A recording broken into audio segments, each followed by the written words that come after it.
피부 색깔이 변했어요. 또는 시술 부위에 농포가 생겼어요. 이 같은 경우에는 반드시 병원에 즉시 연락을 해주시는 게 좋습니다. 안녕하세요. 성형외과에서 피부와 뿌띠 시술을 담당하고 있는 이청희 원장입니다. 필러는 수술 없이 간편하게 주입하는 방식으로 얼굴에 꺼진 곳을 볼륨을 채워주는 시술입니다. 저는 제품을 추천드릴 때는요, 시술 부위별로 맞춰서 추천을 드리는 편입니다.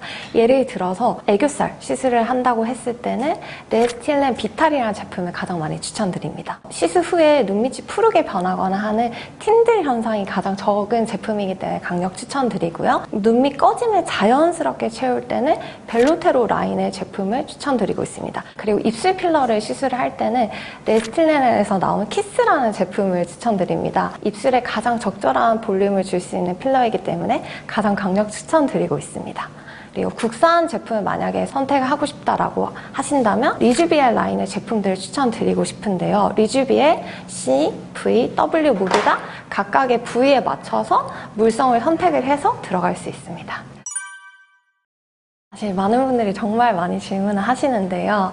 국산 제품의 수준이 많이 좋아졌습니다. 정말 많이 좋아졌고 정말 좋은 회사의 제품들도 많이 나오고 있기 때문에 가성비를 따진다면 국산 제품도 좋은 제품이 많습니다. 하지만 내가 극소량을 정말 필요한 부위에 꼭 써야겠다. 눈밑이나 아니면 흉터, 주름을 제거하는 필러를 하겠다라고 했을 때, 즉 진피층에 가까이 있는 시술을 원한다라고 했을 때는 수입 필러를 쓰시는 걸 권장드립니다.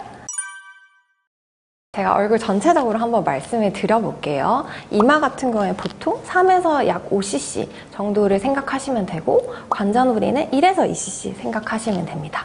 코는 1cc 정도면 대부분 충분하고요. 팔자주름 같은 경우에는 꺼짐 정도가 너무 다르기 때문에 2에서 4cc까지도 광범위하게 사용을 하고 있습니다. 그리고 턱끝 필러 같은 경우에도 1cc면 충분하고, 입술의 경우에는 이제 2cc 정도를 추천드리고 있습니다.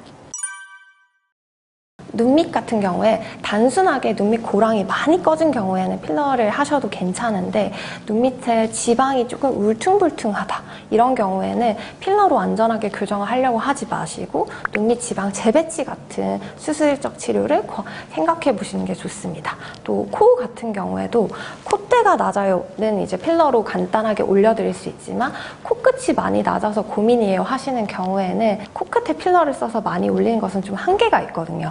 이런 경우에도 수술적 치료를 생각해 보시는 것이 좋습니다.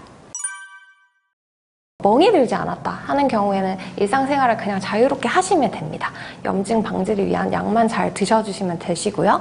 다만 멍이 들었다 이런 경우에는 초반 3일은 얼음 찜질을 잘 해주시는 것이 좋습니다.